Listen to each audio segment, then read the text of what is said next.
বাংলাদেশ পূজা উদযাপন পরিষদ বরিশাল মহানগর কমিটির দ্বিবার্ষিক সম্মেলন অনুষ্ঠিত। শুক্রবার ৩১ মে সকালে জেলা শিল্পকলা একাডেমি মিলনায়তনে বাংলাদেশ পূজা উদযাপন পরিষদ বরিশাল মহানগর কমিটির দ্বিবার্ষিক সম্মেলন অনুষ্ঠিত হয়। সম্মেলনের প্রধান অতিথি হিসাবে উপস্থিত ছিলেন বরিশাল সদর ৫ আসনের সংসদ সদস্য ও পানি সম্পদ মন্ত্রণালয়ের প্রতিমন্ত্রী কর্নেল অব জাহিদ ফারুক শামীম।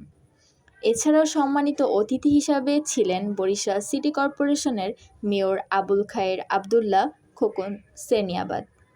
সম্মেলনের উদ্বোধন করেন বাংলাদেশ পূজা উদযাপন পরিষদের সভাপতি বাসুদেব ধর। বিশেষ অতিথি ছিলেন বরিশাল ৪ আসনের সংসদ সদস্য পঙ্কজ দেবনাথ, আওয়ামী লীগের জাতীয় কমিটির সদস্য অ্যাডভোকেট বলরাম পোদ্দার, বাংলাদেশ পূজা উদযাপন পরিষদের সহসভাপতি বীর মুক্তিযোদ্ধা হীরেন্দ্রনাথ সমাজদার হিরু ও advocate Tapas Kumar Pal, BCC mayor পত্নী সমাজসেবক লুনা আবদুল্লাহ এবং ডিবিসি নিউজের সম্পাদক প্রণব সাহা। প্রধান বক্তা হিসাবে উপস্থিত ছিলেন বাংলাদেশ পূজা উদযাপন পরিষদের সাধারণ সম্পাদক সন্তোষ শর্মা। সম্মেলনে সভাপতিত্ব করেন সংগঠনের বরিশাল মহানগর কমিটির ভারপ্রাপ্ত সভাপতি বিশ্বজিৎ ঘোষ বিশু।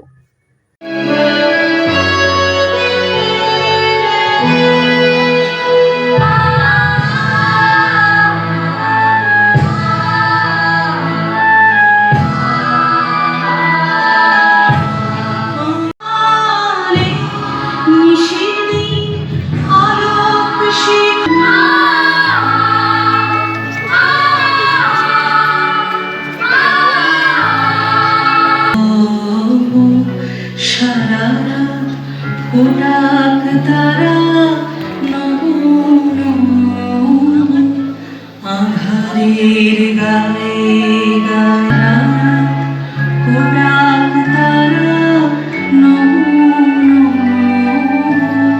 নয়নের দৃষ্টি হতে ঘুচবে কাল, যেখানে পড়বে সে শুনি ছোঁয়া প্রাণ আগুনের পরশমণি। এ পর্যায়ে উদ্বোধনী গান নিয়ে আসছেন। অনুষ্ঠানে আরেকজন আমাদের মহিষী নারী নেত্রী আমাদের এই অনুষ্ঠানে থাকার কথা ছিল,